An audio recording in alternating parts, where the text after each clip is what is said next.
Alright, chances are that you're interested in subvocalization because you want to read faster. You read somewhere or someone told you that by eliminating subvocalization, you can actually do that. And that is correct. You can suppress subvocalization and in doing so, getting to read faster. However, you may not always want to do that because this does come at a cost, which not necessarily everyone wants you to be aware of. So we're going to look into different types of subvocalization, how to eliminate each and every one of them, and to what extent it is a good idea to do so, all based on the current science that we have available, so you can make your own decisions when to actually do it and when maybe not. Alright, so just we're on the same page, let's get a definition for what subvocalization is. We can define subvocalization by repeating the words that we're reading silently to ourselves. And this silent repeating of words may come in very different forms, meaning that there are different types of subvocalization. You may be actually saying or whispering all the words that you're reading, or you may be whispering every other word. You may be also moving your mouth without uttering an actual sound, or even keeping your mouth shut but your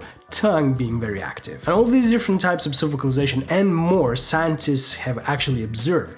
And it's true that by mechanically reproducing each and every word that you're reading, you are hindering unnecessarily your ability to read faster. And you should understand that this is not necessarily a problem. However, it's not doing much for you either.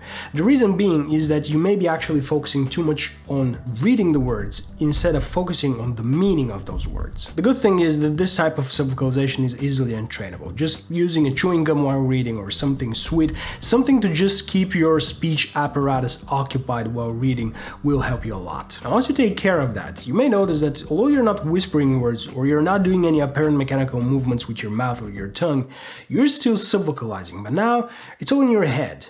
This is the type of subvocalization that is referred to as mental subvocalization, and this is the type of subvocalization that we're going to talk about from this point on. And you should know up front that if this is the type of subvocalization that you're doing, you're already probably reading at a reasonable speed. So any additional suppressing or elimination of subvocalization from this point on is just a bonus, or is just situational. And if you actually push things too hard, this may start costing you comprehension of the text that you're reading.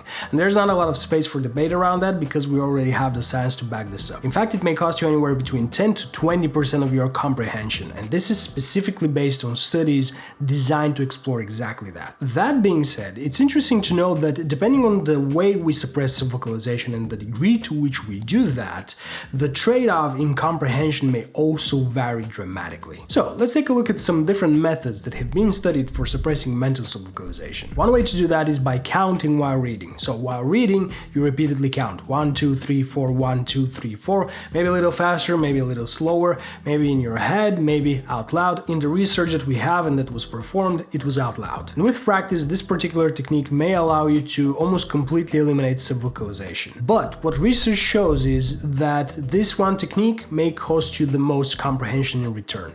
That's the bad news.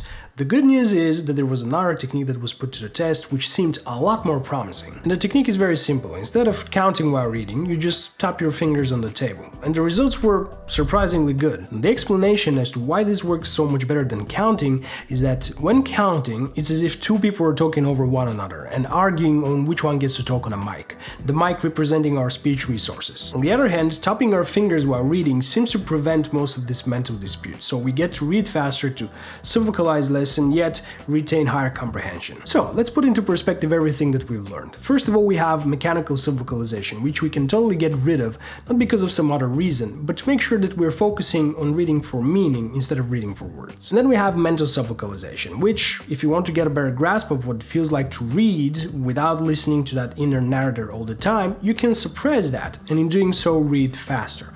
However, you should know that this comes at the expense of comprehension. That cost may be higher or lower, depending on the technique that you're using. And that is all I have for you today. Thank you sincerely for watching, keep it bright, and I'll see you next time.